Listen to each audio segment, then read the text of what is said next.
چی شده؟ آره الان بوی دود بگیر یه ذره عمه جون. بیا اینا چوبه واقعا بچه قطبه عمه. دستت میسوزه.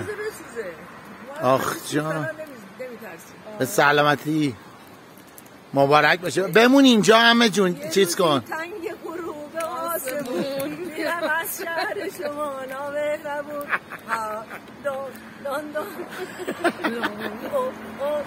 اینا رو برای دادا امیر میفرستم.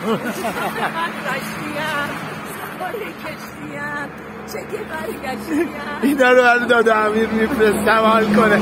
دیگه سر صداش با ماه میره بیرون اشغال میکنه.